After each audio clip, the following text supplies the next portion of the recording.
that concerns women should be important to us as Nigerians. So my objective is just first to examine the historical and cultural narratives that have shaped the perception of women as bitches and witches in the Nigerian society. And also I want to explore the derogatory constructs that influence the public discourse and the interpretations of women rights in Nigeria.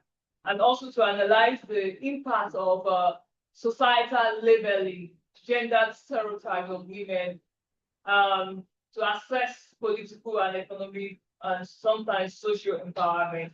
And I also want to look at how the role the media, religion, traditional institutions have been reinforcing this construct within the contemporary Nigerian society.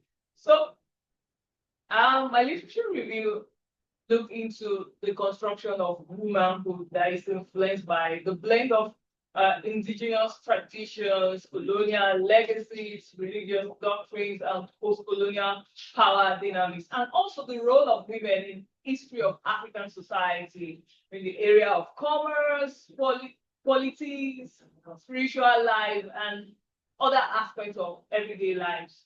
So yes, we keep talking about the encounter of the colonial master and what the Nigerian society used to be the place of women before the colonization. And one of the scholars I read their work, Oyewumi, talked about gender roles that diminish women's authority in public sphere. However, existing literatures also talk about that women's role did not really diminish per se. For example, in the Yoruba culture, when we talk about Iyawo Ile, that these women are women that are like wives in a particular family, and they play like a mini tribunal in domestic arena. That these women also are given a kind of power to make things happen, and when things go wrong, despite the fact that they are women, they are involved in activities that it means that they're not just labor, they are not just people who are not involved in authority of in the family and societal settings. So I'm trying to put this into perspective by using theoretical framework that guide my work. So I'm looking at African feminist theory, and also guided by intersectionality to interrogate the social-cultural meaning and the power dynamics behind the label bitch and witch in the Nigerian context. So the African feminist scholar and the lens emphasizes on the context of culture and communal realities within which traditions and terms like witch and bitch are not just linguistic slur, they are gender technologies of control that reflect fears of female agency and autonomy in patriarchal culture. That people don't just say the witch or the witch. So from the intersectionality perspective, theory is trying to make us understand why women experience oppression in different configurations and degrees. And also the theory is important to understanding how arrangements of inequality and hierarchical structure are based on unjust power relations. So in relation to what I have been doing, apart from just labeling people witches, even older women are at risk of being labeled witches just for their age. And also widows are also called witches because their husband died. So it means that there's stigma and there's marginalization of women based on their specific identity and context. So the discussion. The terms bitch and witch function not just as insults, but also as a kind of cultural mechanism of power tools through which patriarchal Nigerian society discipline and delegitimize women to step aside socially sanctioned roles. And this section also talks about how these terms operate in everyday life, how do people use them. Let's look at the witch as a tool for spiritual and social control. In Akwa Ibom State in Nigeria, it is always disturbing when you hear the frequency of which people talk about witch hunting. The accusation of witchcraft is a commonplace thing in rural parts of Nigeria. And also, some women are subjected to exile, like they just have to be move out of their community because people perceive them to be witch. And although NGOs are stepping up and trying to make people not just attack people based on the fact that they are women, either they are widows or they're just the witches.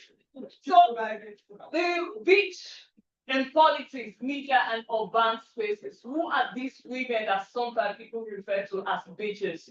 And in Nigerian pop culture, this label reinforced and resisted, and sometimes even our movies, Nollywood movies, and movies generally, TV series, try to project some particular kind of women as bitches. So what are these women? These are, from the feminist linguist standpoint, bitch becomes a term of symbolic violence used to suppress and silence women in public discourse.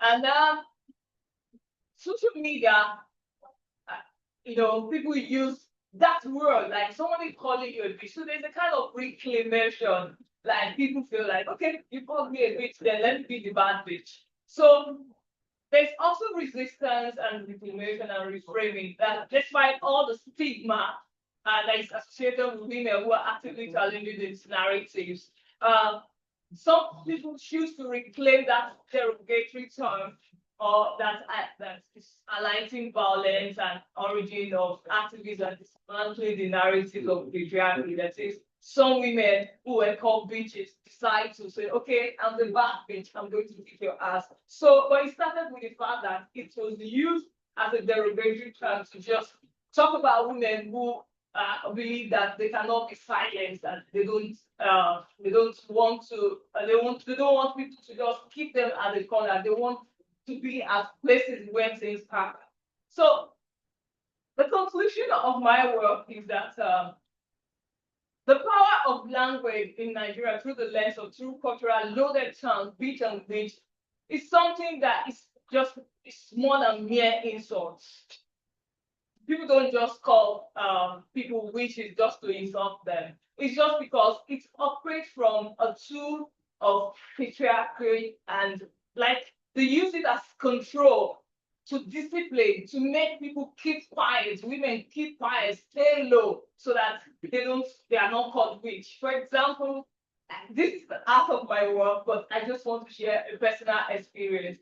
When I went on low court and I appeared in school for the first time, some of my colleagues started it like a joke that it looked like those witches from our university. And who are those witches? Women who are like not all of them did not even say they are feminist, but they just believe that there's a stereotype of women who take no nonsense, that that's where I belong to. So it means that when people call women witches, it's not just like an insult, it's something that has power just to make them keep quiet or to paint them in a particular context. So thank you for listening. And the bad bitch on social media, the bad bitch in media, I want you to take this from my presentation, is that it's just a way to control women to keep quiet. Thank you. Can we please applaud Angela Pepe? We gave 15 minutes and she spent 40 minutes. A round of applause again for yes, the emphasis is on LGBTQ, how the social media has actually influenced sexual issues, gender issues in the last 2 decades. And actually, Dr. Awodiya's presentation is also very, very relevant to the gender matters we are looking at. And so from here, we quickly listen to the next presenter, Maduka Shukudi from the University of Nsukka of Nigeria. Shukudi, are you there? Yes, I'm here. Good morning. Yes, you have the floor. Okay, thank you very much. Good morning, ladies and gentlemen, scholars from different walks of life. My name is Maduka, and my mission before this panel is to gain a beautiful scholarly insight on my ongoing research, which is, are we enslaved in a civil society, the LGBTQ plus and masculinity in Southeast Nigeria? As a civil society, we have certain expectations that are saddled on us. Though this civil society and its governance continue to evolve and still have challenges as relates to the traditional notions on sexual identities, we all know that laws have been passed in most African countries regarding the LGBTQ rights and also their related activities. Or in fact, in some countries, LGBTQ plus activities are being criminalized, and this has led to its members fleeing and seeking asylum in areas where they can live freely with their sexuality. Then,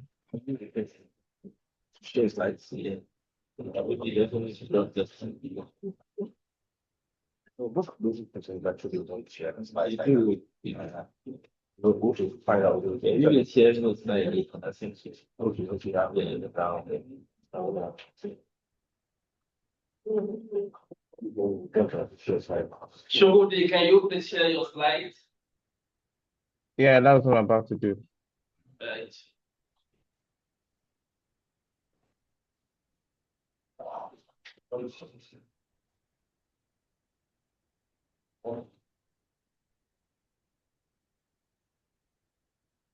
Is he on now?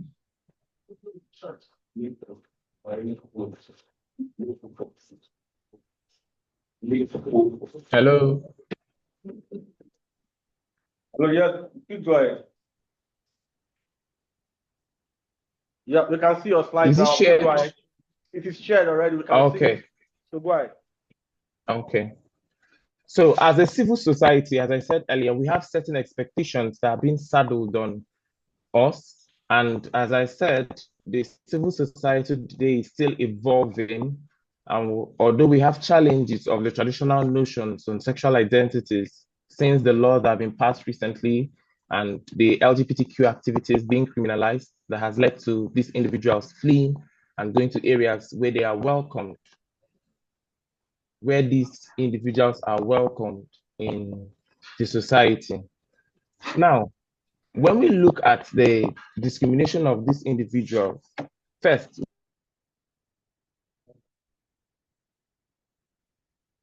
we must bring into in Southeast Nigeria where a perceived to be dominant, while the LGBTQ plus figures are seen as being frail or effeminate. And this gender non-conformity brings out policing and social exclusion. We've seen openly queer individuals where they have been assaulted. For example, the popular one in Abuja, the area mama of Abuja being assaulted and killed and dropped on the road. This shows that the LGBTQ members are being discriminated. Even in the tabloids, in Vanguard, July 2021, it was reported that police paraded young men planning a queer wedding. And this we can see to be public humiliation, public trials, and even socially exiling these individuals without a legal recourse. LGBTQ expressions also are seen as threats to the male authority. And this leads to physical assault, public humiliation, family rejection, and even denial to access a proper health care. Drawing from Prince Chiagozie's point of view, his work, his research on health and psychosocial realities of queer men in Nigeria, I noticed that he looked through the lenses of a social worker, where he revealed the experiences of these individuals and how it led to psychological health issues for them. In fact, his findings revealed the lack of understanding and lack of acceptance of these social workers for these LGBTQ members. And this further buttresses the extent of marginalization of this group. Looking at the civil society, in this my research, I brought in the civil society because we really have to ask, is it really civil? Does it exude civility? And in this study, I looked into the actors of this civil society because they have a critical role to play in this research. And that includes grassroots movements, partnership with legal and international bodies, and also coordinated activism in the bid to change the existing narrative. And these strategies, the main aim is to change the civil society's mindset, thereby advocating for a repeal or amendment of discriminatory laws that's targeting these LGBTQ plus individuals. It also offers comprehensive support services like legal aid, counseling, and especially safe spaces for the LGBTQ individuals that are at risk. Now, looking at the digital world, which is related to our panel team, that is querying the digital space. We know that social media is an area where people are more expressive and freely express what they have in mind, the life they live, what they think about other matters. Now, the querying of this digital space, it involves challenging the normative assumptions that dominate the Nigerian society. And this is important because of the cultural expectations that people have around masculinity. Also, the religious homophobia, which is intensified around the Southeast Nigeria. So this digital platform in form of social media, it offers a good opportunity to let these individuals survive, subvert, and even speak out freely. We have an example of the NSAS in 2020. The LGBTQ youths, alongside others, they tried to highlight the police brutality towards the community. In fact, they had to raise the rainbow flag at Lekki toll gates back in 2020. And for the record, a 20-year-old queer individual, a student in a tertiary institution in Enugu, I'm quoting her, she said, "The internet is the only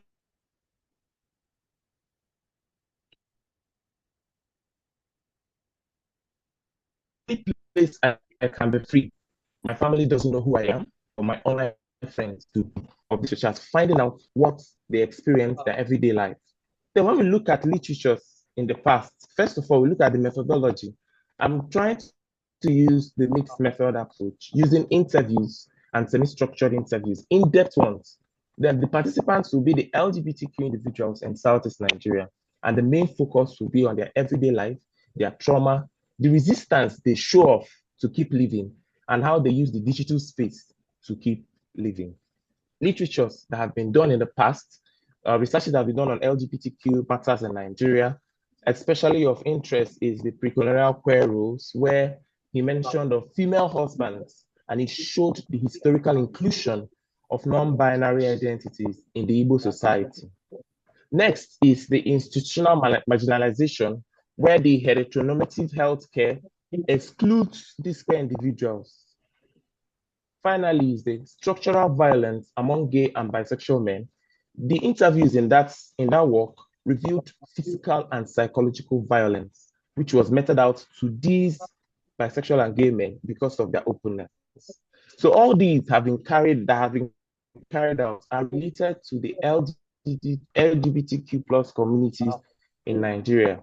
Then my research is focusing and looking into the connection of the LGBTQ plus community and how it perceives masculinity, bringing in what is the actual civil society and comparing it with the lived experiences of these LGBTQ members in the southeastern part of Nigeria. And the main focus would be on the everyday life in Southeast Nigeria. Thank you so much for listening. I will be accepting questions, comments, or insights. He has spoken on LGBTQ, lesbian, gay, bisexual, transgender, and queer. So that is the whole meaning of LGBTQ. And I think I'm familiar with what he has done. So let's quickly go to the next presenter, Matthew Ige. Is Matthew there? Matthew, are you there? Yes, I am. Okay, please, you have. Yes, I am. Good morning. Deconstructing feminine stereotypes. Right. In Funke Akindele's A Tribe Called Judah. You have the floor.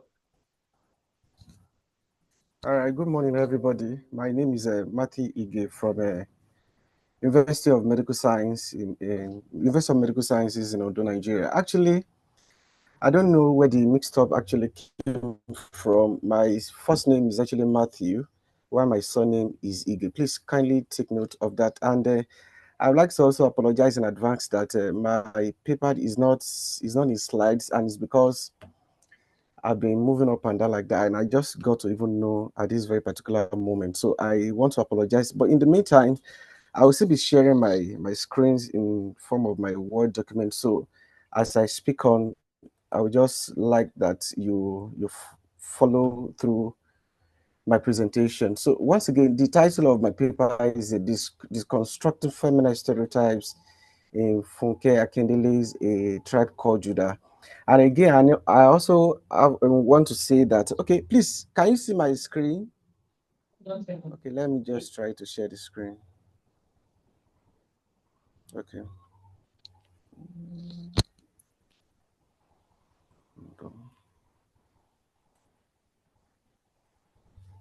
All right. I think it's showing now. Okay, so this is a working paper. So at least let me state ab initio that I will like comments and comments just to further improve on the work. So once again, the title is Deconstructive Feminine Stereotypes in Funke Akindele, A Tribe Called Judah. Actually, the central argument of this my work is that I situate Nollywood as one of the platforms in which as one of the platform through which Nigeria popular culture is expressed. And among all this popular culture, movie is okay. Nigerian movies, particularly Nollywood, is also one of these. One of these platforms through which popular culture can also be expressed. And prior to this time, there have been arguments as to these the kind of content that have been put out by Nollywood movie industries. And some of these studies, they've argued that Nollywood is seen as a platform through which anti-social vices and what have you can be expressed. And we could also see one of the laws that were made in Nigeria recently that banned some sins, perhaps, particularly ritual sins in the Nollywood movies that actually bind things that they should not be viewed again, perhaps because of the addition, particularly from the youth population beyond these antisocial vices, because some social vices that you cannot say that because of that we condemn what we have in the Nollywood movies generally. So, but my argument is that, and based on the existing literature, is that there are, Nollywood can be seen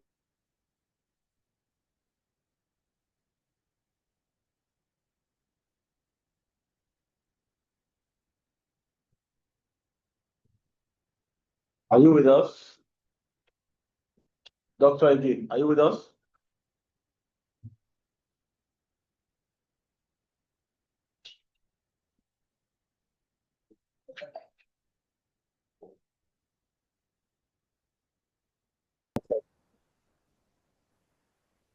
So is a prominent figure in the Nollywood movie industry, and studies have attested to the fact that she's quite a very versatile actress, and because of her productivities and creativity.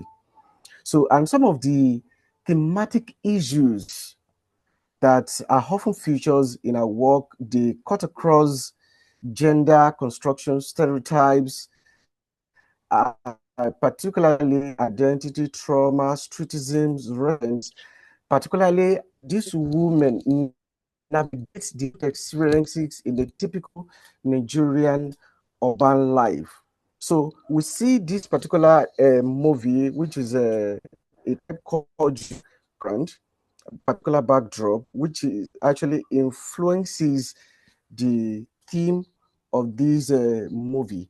Particularly work on the on our work, the access to sociocultural and economic aspect of our work, and we can see in some of these literature that I've listed out. However, and specifically, and during the work, particularly on gender and sexuality, I've also attested to the confinement of womanhood and how these women, how the agencies of women, particularly the way they are seen, being playing subordinating roles to men, particularly looking at our patriarchal African society. However, the central argument of this, my own study, is that there is this kind of a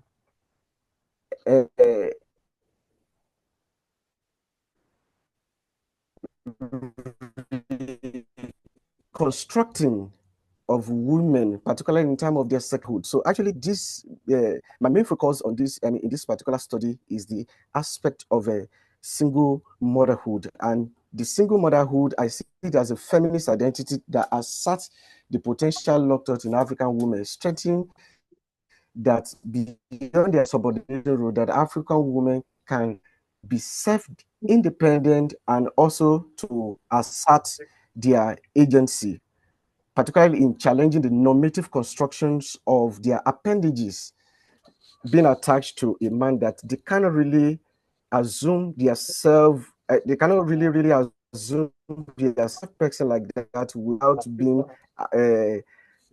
being attached to their husband particularly. So why different aspects of Nigerian sociocultural issues in vocabulary was have enjoyed scholarly attention, the positive deconstruction of motherhood, and by extension, the perception of womanhood in our works have not been sufficiently paid attention to. So to address this gap, I adopted a quite novel theoretical approach to our work, which is reflected in me adopting Liza's feminist critical discourse analysis and particularly FCDA.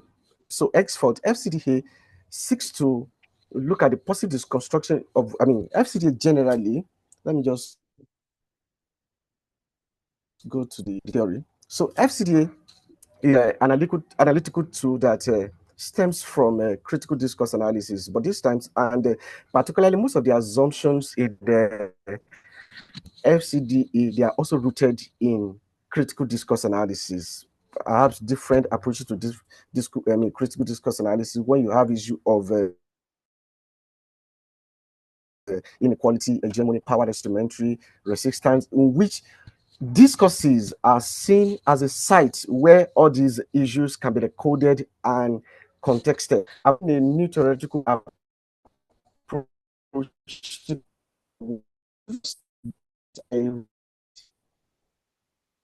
hold on, please. So some specific question that I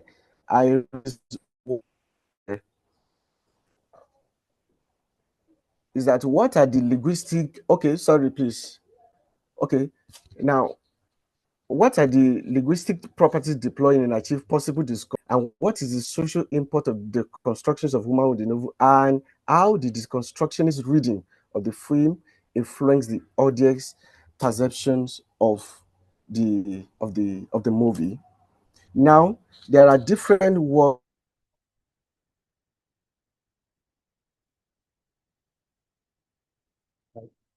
be broadly categorized into four main perspectives.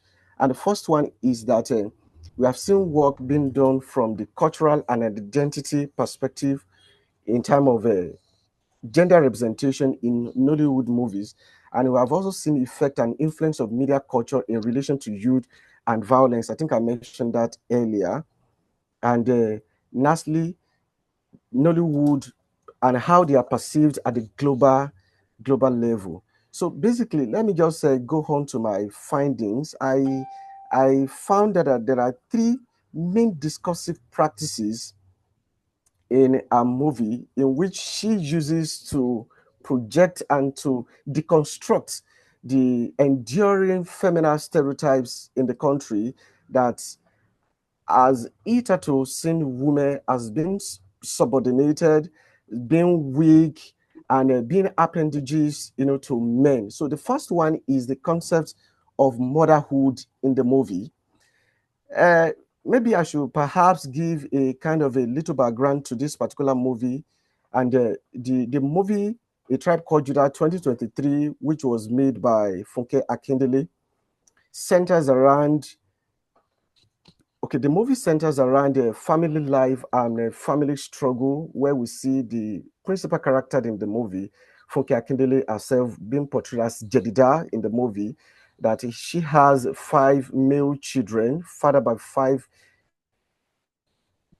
different men, and she was faced, or let me say, she's faced with the option of raising these children alone, and not only alone, particularly in playing the dual role of fatherhood and motherhood in in their lives. And again, all of these things, they are still attesting to the fact that women can actually be independent on their own without being attached to men, or without the normative narrative that they must, or they cannot really succeed on their own, or they cannot raise a kind of a family life on their own without a father or a man figure in the family. So we see this particular issue being deconstructed in the movie, where a female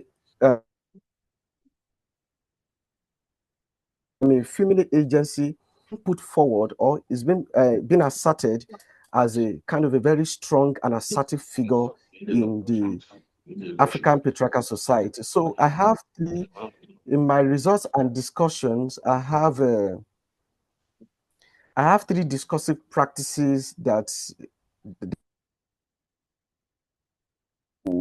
and the second discursive practice is single motherhood, and the third one is upper femininity.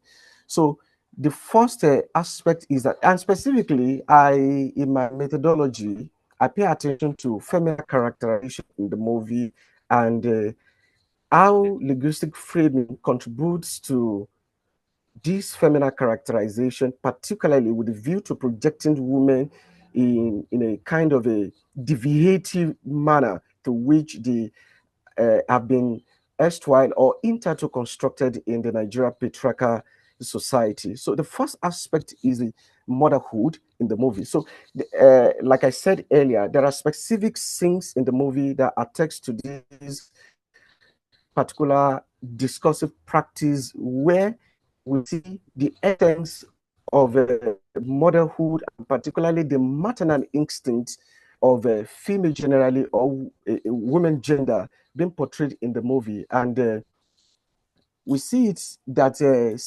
motherhood is not only playing a biological role as a site for power. Please, I would like to know how many minutes do I have left, please? 5 more minutes. 5. All right. So, all right, thank you very much. So we see that motherhood in the movie is not only portrayed as playing a kind of a biological role, but playing emotional and social responsibility. One particular scene that stands out in the movie is when we see when this particular woman played different multi-layers roles in her children, not only playing a kind of a biologically role in their lives, but playing spiritual, emotional, and disciplinary role. So we've seen instances that one of the male children being a hooligans like that in the movie, and we see some stances that this woman actually plays in its life, because normally if we're to look at the way women kind of a role that they play in their children's life, they don't really play this kind of a masculine and fatherly role like that in them, particularly when we have a child that is very, very stubborn like that. So the essence of what I'm trying to say here is that so the woman does not only play a kind of emotional role in this in the life of these particular children, but play a disciplinary and by extension spiritual role in them. So the second one is the aspect of the single motherhood, and we see that particularly in Nigerian society, single motherhood is a particular concept that naturally attracts stereotypes, biases, and the kind of a negative way they will feel. I mean, a woman will be perceived once it is discovered that she's a single mother. But in this movie, we see that it's actually deconstructed in a way that it now assumes a a positive perception largely, in the sense that the fact that this particular lady, she has, I mean, Jedediah, which is the principal character in the movie, she has 5 children for 5 different men. We see a ton of events, and a particular scene in the movie attached to the fact that these are just circumstantial mistakes that we may so call it, why she finds herself ending up with this particular in this particular situation in the movie, when she finds herself having to having to have 5 children from different five men in the novel. And because of my time, so I moved to the last part, which is hyperfemininity. So the hyperfemininity in this context is not just an exaggerated form of traditional femininity, but can be read as a form of strategic resistance to patriarchy when expressed with agencies and power. So we see this particular character in the novel, in the sense that based on her resilience and for the fact that having 5 children, and she has to provide for this particular, having to do all sorts of work from riding a tricycle and all of that. Some of all these jobs that you cannot really ascribe, you know, they are not really generally. And we also see some A minute more. time. Nancy, you please conclude.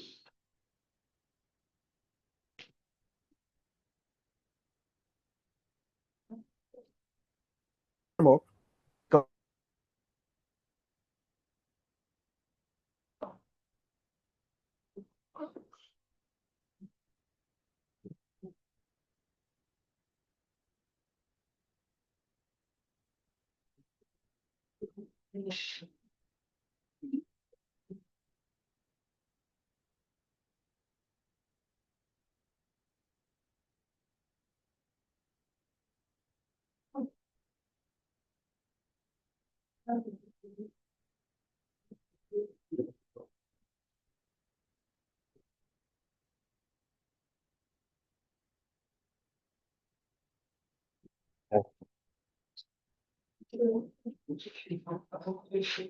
If the network is small.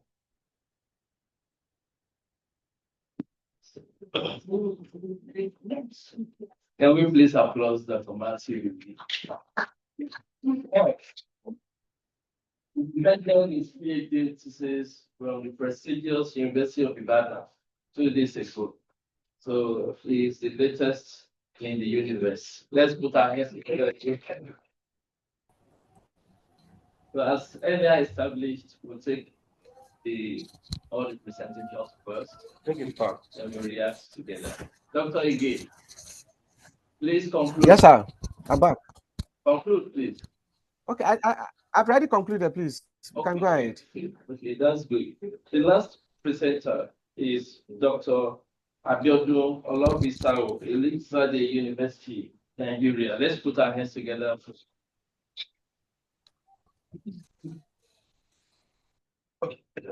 Thank you very much. I'm Minister Abiodun Olobisao. I'm here from Elizade University. Topic, there is a slight change.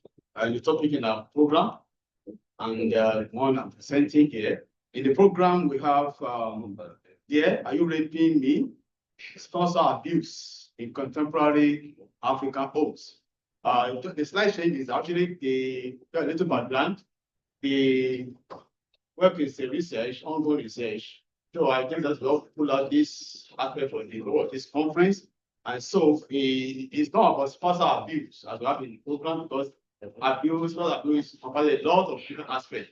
But here we're talking about spousal rape in particular, not all the various abuse that we have in marriages. So we're looking at, and also in the research, I mean, we're looking at the whole Africa, but here the data we gathered from Nigeria. And so we're linked to Nigeria, not Africa as a whole, as we have it in the topic. So I thought I should give us that little background. Form of introduction. Now I will talk about spousal rape. is a pervasive issue in contemporary African society. It's everywhere, cut across and penetrating every aspect, and it affects so many people, especially women. Homes have been affected through that, and it's a multifaceted issue around us today, caused by various reasons, cultural beliefs, social belief, and even economic factors as well contributed to that. So our aim is to look at it from different perspectives. Actually, this research was born out of an experience from family member who both of them moved to the UK. At the end of the day, after a few months or a year or two, they had that therefore what happened? That the man said, I can't continue with the wife because she sued me and I was killed. You cannot can that happen in Africa? Can that happen in Nigeria? Because the woman refused having sexual intercourse with the husband because she said, I'm tired. And so that actually was one of the background to this study. And so we now look at it that we want to look at the causes of spousal rape, the consequences and potential solutions. What is the way out? Knowing that spousal rape is considered as domestic violence, sexual abuse, in many countries, but especially in Africa, most of African countries are here to criminalize this issue. And so the victims go on suffering in silence. Laws are rarely enforced due to factors ranging from either reluctance of the authorities to prosecute the offenders or lack of public awareness, which one of the reasons this research the gap is trying to fill. And the paper concludes that sexual intercourse in marriage without consent is illegal. And so spousal rape, according to the definition by B103 2022, says spousal rape refers to forcible sexual assault or violence by one spouse toward the other. It is the act of sexual intercourse with a spouse without his or our spouse consent. So it cut across whether come to a man or also to a woman, a married man, a married woman. And why some causes it's my right to have it, and so my wife or my husband should not deny me anytime, any moment I want, whether it's psychologically prepared, ready, or emotionally ready. I must have my way. And that's one of the things we're looking at here. And that's about the level of what is the legal aspect of this spousal rape, the public perceptions and legal ambiguity. As I said that time, so many countries are yet to criminalize, are yet to look at it, and they try to just overlook that. According to Article 27 of the Fourth Geneva Convention, says that women shall be especially protected against any attack on their honor, in particular against rape, enforced prostitution, or any form of indecent assault. This is what the act says, but in actual fact, is it being practiced? Is it being established? No. So we look at woman dignity. Is it being protected? So the concept of consent has not been neglected in marriage. Whether we like it or not, we must consent before we meet. Because I married you, I paid the dowry, and so therefore I have the right at any moment to have my way. And so women dignity is seen as a commodity that has been purchased. Dignity has been purchased. The pride has been purchased. So you belong to me. So I can have you any moment, anytime, anyhow. And so that's mentality of owning her is supposed to actually take on the issue of gender issue at this very, very moment. And so we look at the kind of stereotype attitude that women face in the society. Women say, oh, it's your procreation, the essence of marriage, for you to give birth and to produce children. And so that is the reason why I married you. And if I want to achieve that aim, then you should be ready at any time to fulfill that obligation, whether you're emotionally stable or not. And so, according to Percy Lee, the research he carried out, he said 80% of women feel that their husband use force on them during sex, but they are reluctant to disclose it. Why? Because some people, why should I report my husband? And so, according to a report by UNDP, It says addressing gender-based violence requires a comprehensive approach that includes legal reform, public education, and support services for the survivor. And these are the these can include initiatives such as counseling, support groups, economic empowerment program for the survivors. Now, when we look at it now from the contemporary home, especially African homes, rape within marriage is not criminalized in most African countries, as I said before, and sexual rape cannot occur because they have agreed to marry. So wives assume as you must have it. And in Africa, several countries express exempt spouses from prosecution for spousal rape. Countries like Cote d'Ivoire, Ethiopia, South Sudan, they've done that already. Some countries like Lesotho, Eritrea, only criminalize marital rape when spouses are not cohabiting. They don't live together, then they can prosecute that. But if one that together, we avoid that. We leave them, let them, it's a problem. Let them solve it themselves. And so this lacuna is what this research is trying to solve by using kind of feminist, radical feminism as a theory in analyzing it. That's the need for them to take the bull by the horn. And even Munuka classified that international human rights that requires state to criminalize all forms of rape, irrespective of the relationship between the perpetrators and their victim, and even the use of abduction, this terrorism, the use of children girls in Nigeria of recent also, where these young girls who are kind of taken over, forcibly raped, and even given to marriages.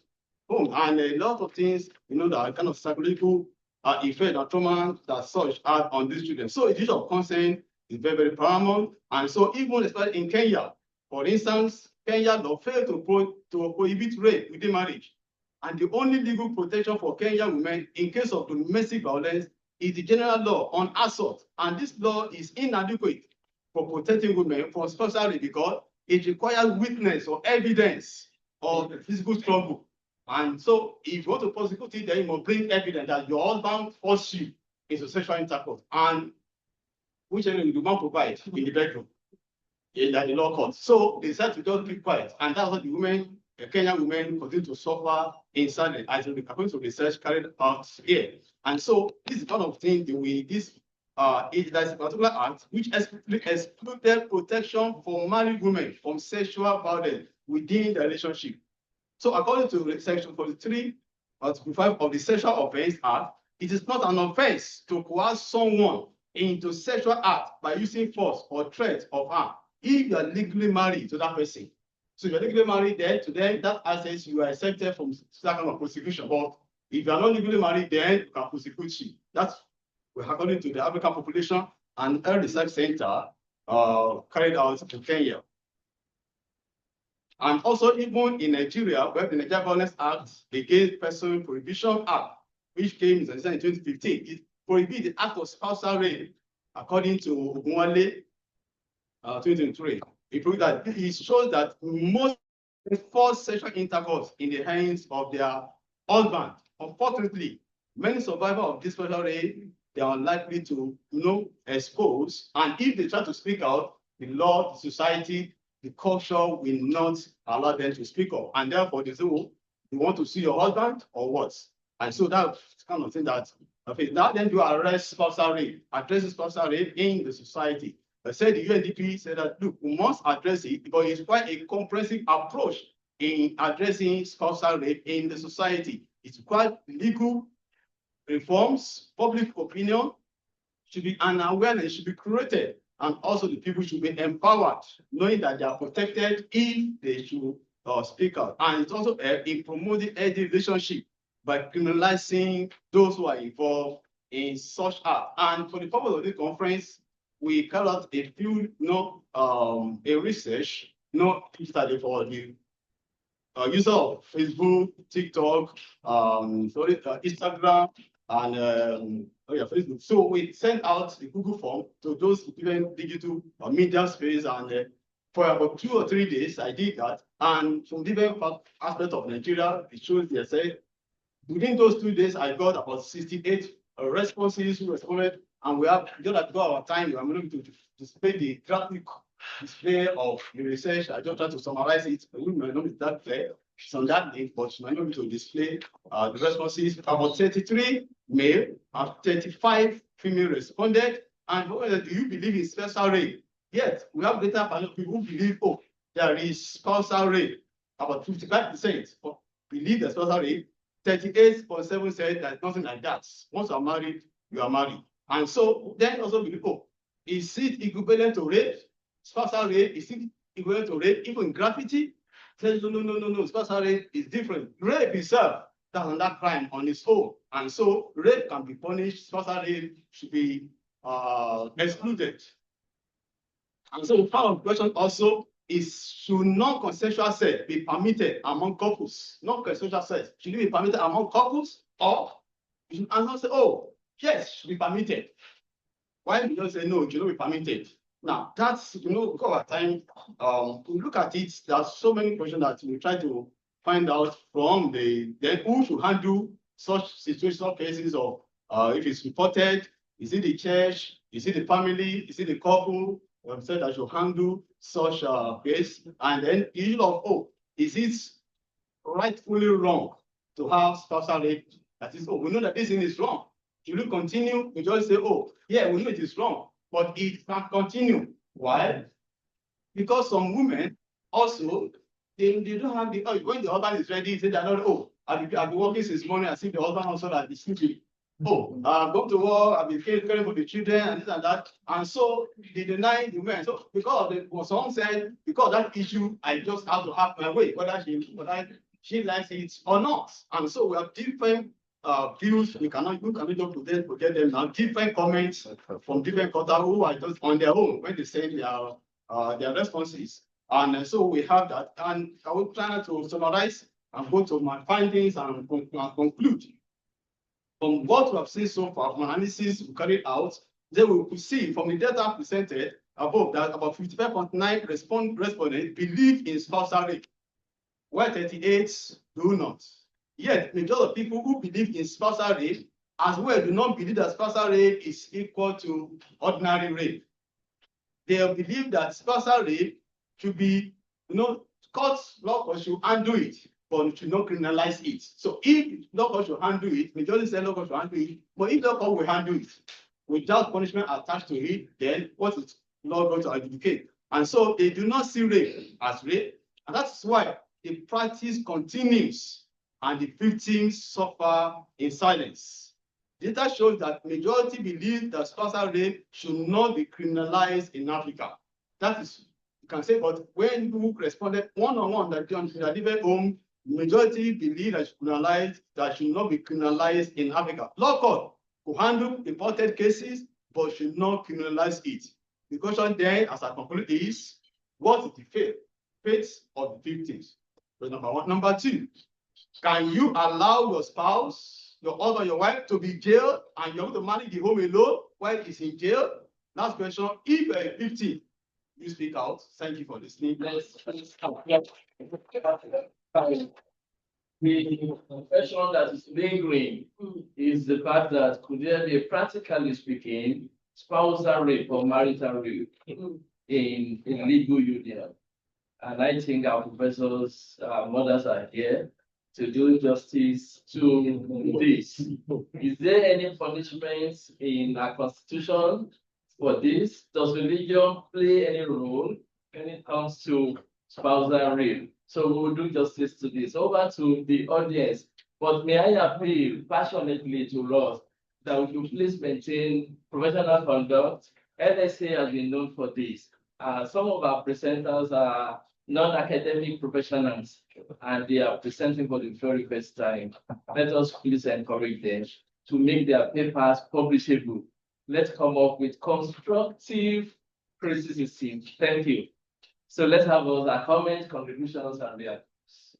Number one, number two, 3, 4, 5, 6, 7, 8. So now, Good afternoon, everyone. My name is Dr. Bolarinwa. My name is Dr. Bolarinwa Ogundeji from University of Medical Science, Odo. I want to talk from comments from historical perspective. To the first presenter, I want to sincerely appreciate your presentation, but I think you actually, from your presentation, you try to explore women's rights, how women's rights are constructed and perceived, right, in Nigerian society. Number one, I think you should try and streamline the scope so that you can get, quality, because we have in Yoruba, you can Southwestern, just try to streamline it. It's too broad. And from your presentation, you have actually let us know the theoretical framework that guided your work. But I would like, I don't know if because of time, you were not able to tell us the methodology that was actually used. I would love to also hear that. And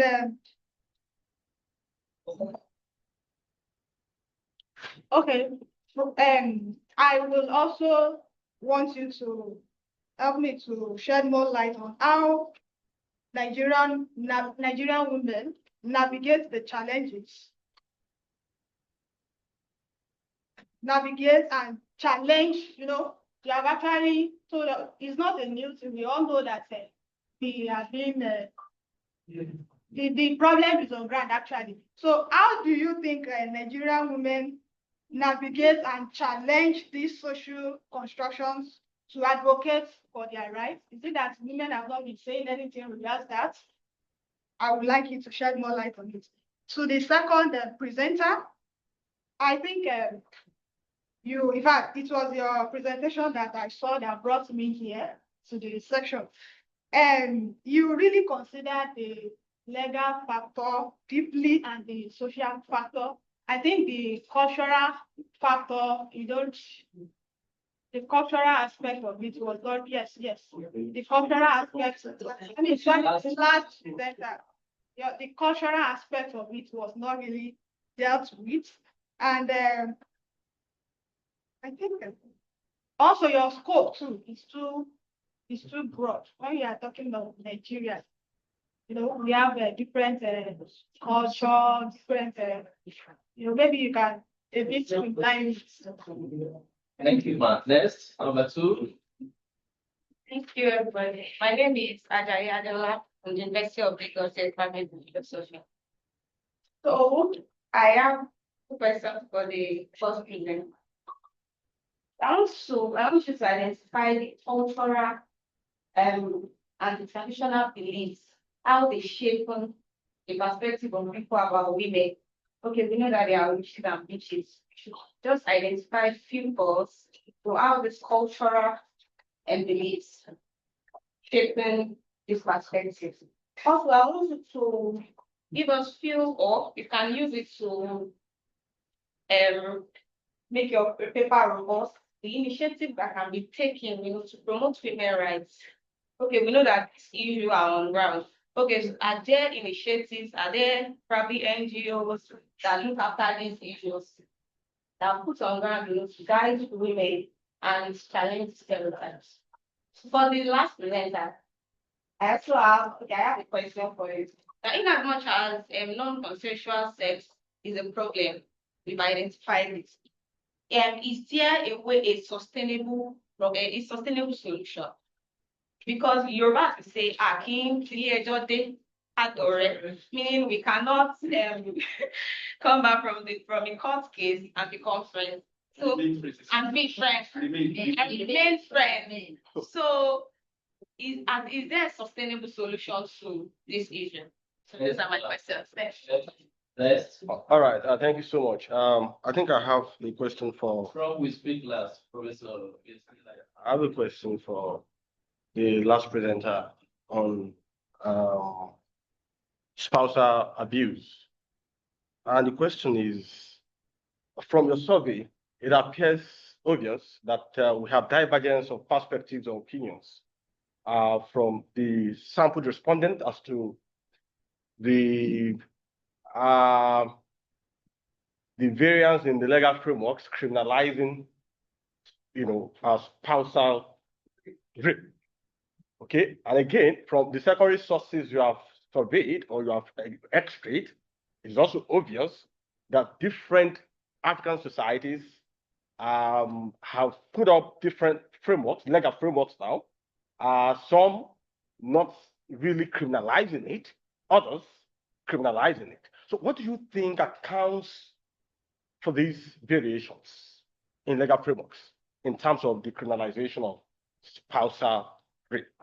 Then for my sister on beaches and witches, it was an interesting. You really made an interesting presentation, but you raised in your conclusion. You said something about using or deploying the concept of beaches and witches to denigrate or bring down, dehumanize that the female gender. I think you said that, right? But somebody in my village then that would openly say Ajeni Yami.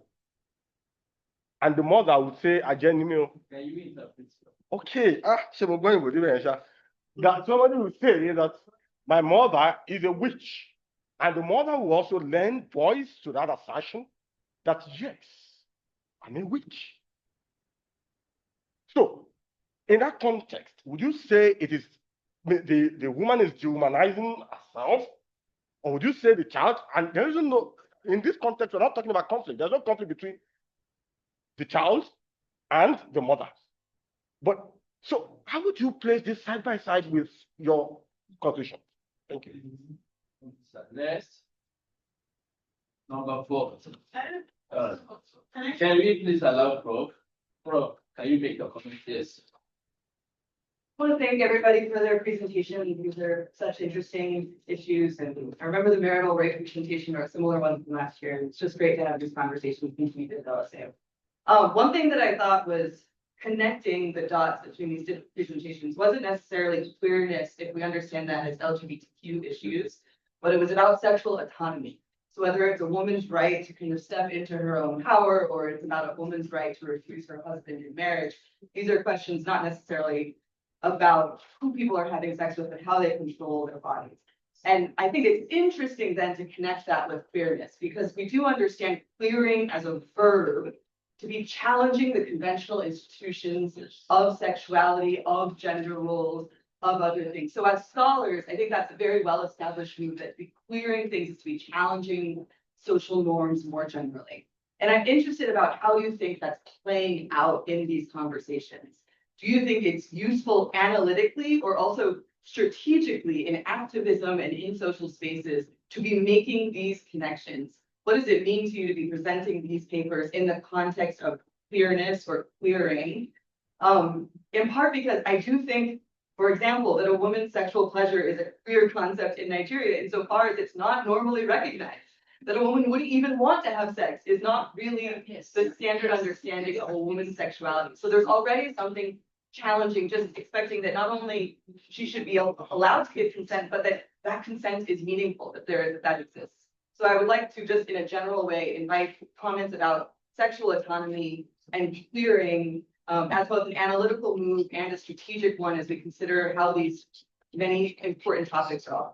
Thank you, Prof. Thank you that we could note the presenters.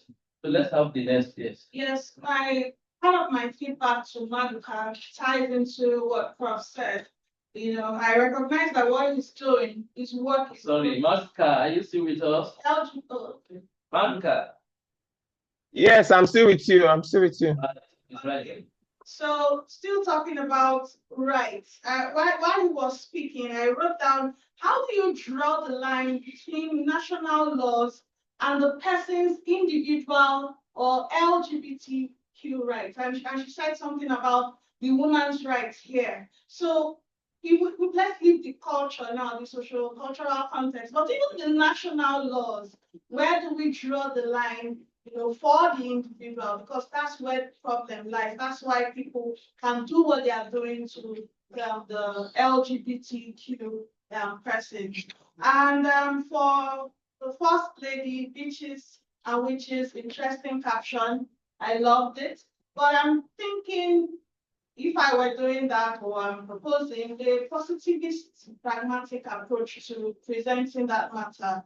Yes, in the past, currently, this beach and witch terms exist and they persist. But beyond identifying issues around these insults, what can be done to replace it? So, because the more we repeat these things, it's like that repetition, it just remains, But how about presenting problem solution using positive appendages to sort of downplay some of those negative terms? So the more we hear some of those positivist namings for women, perhaps those bitches and witches concepts and ideologies will begin to go down. And of course, films can play a huge role in doing that. And we as scholars have a responsibility to push this narrative. If we don't speak up and talk to some of the filmmakers, skit makers, content creators, how will they get it and then push the ideology we are trying to sell to frame society? For the minister who spoke on spousal rape, I was looking to hear regulatory authorities and policymakers that you can approach on some of these matters, people that can impute, enforce, and implement these laws around spousal rape in Nigeria.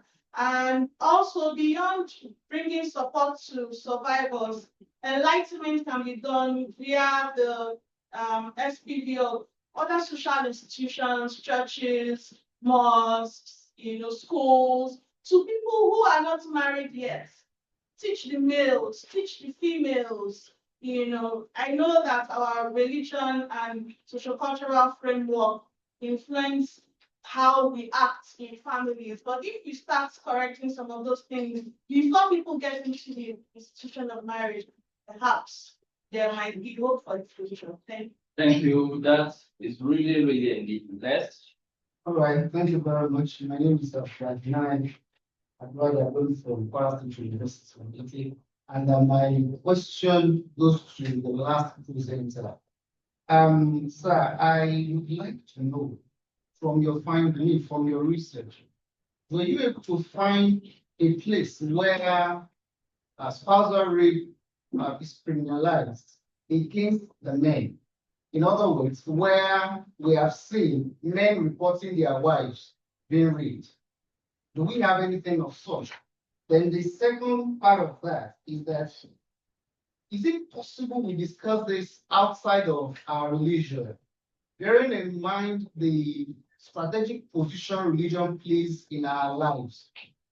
I'm aware what Islam says about what you are talking about. And as much as there is no, Islam does not encourage rape in marriage. Islam does give men rights for certain things, but there should be mutual consent. But how do we balance all of this? What's the religious position in your research?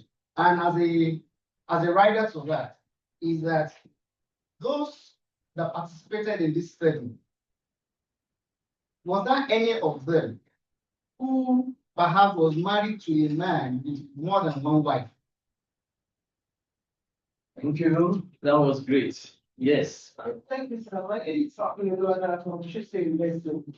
Yes, my question goes to the first speaker who presented on witches and witches. I want to be sure, madam, where your study covers, because I don't know if it is Nigeria, because if it is Nigeria, I am not sure those two words are really being used in Nigeria. If they use bitch, which is not a word, it's just a word that the Russians from America, it's an American language that maybe those young guys just use. It's not a major word that they're shutting up somebody based on the society that I know. And using witches, when you say somebody is that, yeah, you are not shutting the person up. probably it's sometimes it's more or less like a joke. I just say, I tell you, in Yoruba, African cultural identity. Yeah. it's to shut up your confusion is like to shut women up. I don't really think you might get lost while writing that shit. You might not be able to finish it. That's for that. Then Mr. Matthew or Dr. Matthew again, that is presenting on looking at today's tribe culture. That I want to understand. I don't know if it's still online. I want to understand his argument on feminism. You see, because the way the topic is, when I had the topic, I was thinking that probably it was going against what the movie is about. But in the course of his presentation, I saw that probably he's trying to say that things that women, or probably I don't get his argument on that. Maybe you should just briefly give me. Dr. Matthew, are you online? No. Yes, I'm online. I'm online. I've taken the question. Then the last speaker, when you started, you told us that there is a mix-up with your topic, that your work basically dwells in Nigeria. I heard Kenya. I was expecting that you should give me a particular examples in Nigeria that cover for your work. I'm sure that maybe you pick it from the general work of Africa. But since you have narrowed it down to Nigeria, then please narrow it down to Nigeria. If it is basically of this paper for LSA, then please kindly narrow it down to Nigeria. Give examples, and in addition to what she said, those of them meet with those authority, and maybe there are rules and constitutions and laws that addresses this within Nigeria. Thank you. Thank you, Prof. The three last speakers spoke my mind, but for the first speaker, I would just like to say that I haven't done an expose, so to speak, on beaches and witches and the intentions behind the use of those words. I just want you to identify, and it's actually get that far, whether we have to ignore it, whether women should accept it, or whether we should fight it. You understand? There are stereotypes now.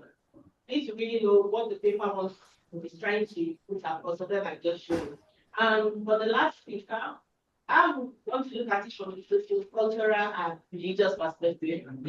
Personally, I don't believe there is spousal rape, because the way I maybe from the Christian perspective is, once you are married, you don't keep yourself for each other. However, there are situations and circumstances where one person does not want to be with the other person, and you are still husband and wife.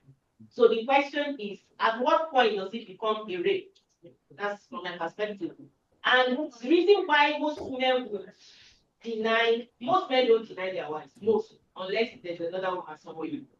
So, but for women, the reason why the woman would refuse her husband is deeper than just I don't say than just saying.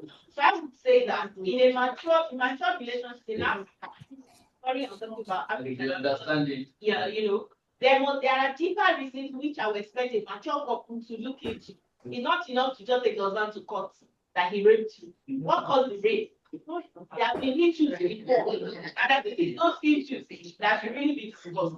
While I also believe that a woman has the right over her. I would not call it rape because I can say no to my husband. Yes, they cause trouble for a while. We're not talking because I'm not giving in. But I believe maybe because of the believe it. I know you want for I won't agree with you, so I will not be dropped. There are ways to reduce this rate. I also believe that what we call rate, there are ways the woman will use her body language and everything. To show the man that they are not ready. And it goes on the marriage relationship, you not know the ways to get her. So I think I'm looking for it from another. Thank you, Prof. We'll help this then we end with you, ma. So we have 10 minutes. 10 minutes time, we are out of here. So let's go straight to the point, please. Yes. I have a question. The question to the last speaker around this issue. First, why did you pick all the feminists? Why did you radical feminists? I'm asking this because I'm aware that starting from liberal feminists like J.S. Mill, like Harriet Taylor became males back then. One of the things they kept harping on was how women, the injustice of that women were subjected to under marriage.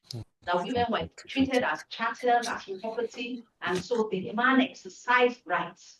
And these were liberal feminists who wrote obviously on why women should be regarded, on how the marriage institution should be regarded as a union of equals, in which case the woman is allowed to also exercise her agency, which ties into what, this issue of spousal rape, which I do believe occurs, by the way. Then a contribution. A question came to the person who presented on witches and witches. And this took me, to Wole Chinua Achebe and the question of African languages and African literature. And one thing that Achebe said when that debate was on was that, look, we're going to do with the debate was basically, why would we be writing African literature in the colonial languages? And Achebe said, look, I am going to use this. It's a master's tool. But you see what I'm going to use, or what we are going to use with English, the Englishman has never imagined. And so for me, I think it is possible to look at those concepts and see how the contemporary generation, the Gen Z, are utilizing them. I know them, and you see, even the ladies there are proudly adopting these monikers. And they call themselves witches, they call themselves, and they're proud of it. And so they're turning the whole thing upside down. They're conceptualizing it. Yes. And I think this is very germane to this work. You see, they've seen it as a tool that has been used to oppress them, to humiliate them. But they've now seized that tool. Oh, so you're throwing stones at I take the stone and I use it to build a fortress. So what more are you throwing at me? Area Star, for example, she's proudly wearing that beach name, appellation, and she's proud of it. She's making waves. She's exercising her agency. So we must always look at it that these monikers are negative and they must be. You can think about reclaiming your power even through this insult. So that's my question. Thank you. Last person there. Yes, please. Good afternoon. I'll let speak to the first person that spoke. That's the last person. To the first person, I'm just going to go off what you just said. You may want to consider the terms bitch and witch from the concept of self-representation and self-identity. If you've been called a name for so long, like you said, you appropriate it and you take it onto your own. So it becomes an original idea yourself, such that you become an identity of yourself. So you want to pass it from that angle and explore that in your work. To the last person that spoke, first of all, I want to say that I believe so much in the fact that spousal rape does not occur, and please, we should just explore it more because it's the lived reality of a lot of people. Rape is rape, yes, and there are no. Anyway, the only difference is that the marriage, however, it is a place of protection at the end of the day. So exploring all of that, it goes beyond emotions. However, you cannot speak on the topic without talking about the emotions and that is not that. However, it would be nice to look at it, particularly the feministic representations of body autonomy and how marriage changes the dynamics of what it means to own your body. And also, when we look at the concept of consent, because a lot of people believe that once you're married, consent is no longer it is a concept that needs to be spoken about over and over again. Because if you ask a lot of people, their idea of it is rooted in the tradition of your bride price was paid and all of that. However, we need to, as much as possible, open to new ideas and understand that consent is here to stay. Because at the end of the day, you're going to do certain things here. And we probably go abroad and do the same thing, could be thrown to jail. Oh, my. Thank you. Thank you. The conversation continues after this time out. Anyway, well, give the presenters a minute each to respond to the questions that are all of the sound. Dr. Funke, I would be just a minute. Okay, thank you very much. I feel really happy that I'm doing this after keeping it on my laptop for ages. So I want to talk about the methodology first. This secondary data, archival, journal, and everything that I use is saving this. But I intend to make it far, far better. And talking about the reduced scope, last night when I was looking at my slides again, I myself knew that I'm taking more than I could buy, but I'm already here. So I got that comment too. And talking about the navigating the social construction. In my last slide, I talked about how people reclaim this identity because it's also linked with what she said. So I won't dwell much on that. And talking about context. If you listen to me, I was talking about the context in which witch and bitches are used in this context I'm talking about. Ajeni Yami is not the context of, oh, because you've done something good. Ajeni, that they are witches. And you sometimes you don't want to be identified that way. So the context in which I'm using this is not the context of Thank you. Thank you very much for your time. Chukwudi Maduka, are you there? Chukwudi, are you online? Yes, I'm here. I'm here. 30 seconds. 30 seconds.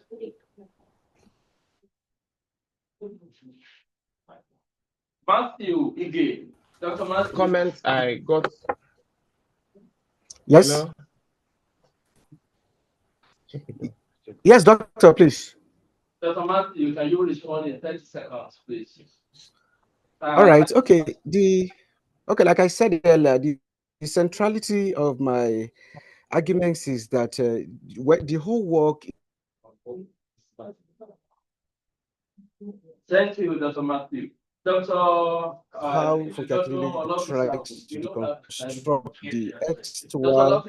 Okay, well, thank you very much. I don't have enough time to address all these issues, but I want to appreciate all the contributions. But we should know that actually, I said the research ongoing, Rob, I tried to narrow it down to Nigeria, and I also use the Google form was sent the Facebook users, Instagram, at the same time also from different people commented, respond to that Google form. And so it's not, and I took it in different states, different. Thank you all for coming around to Professor of Diaspora Nigeria. Thank you for contributing to this section. Thank you. We call it a day at this point.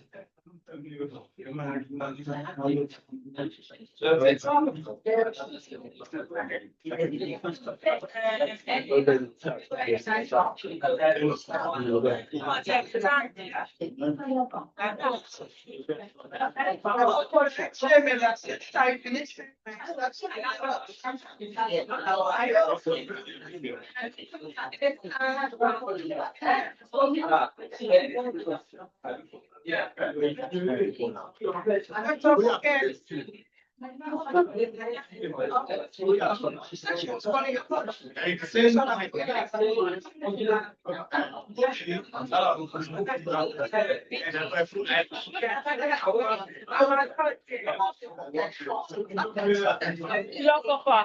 Thank you, ma.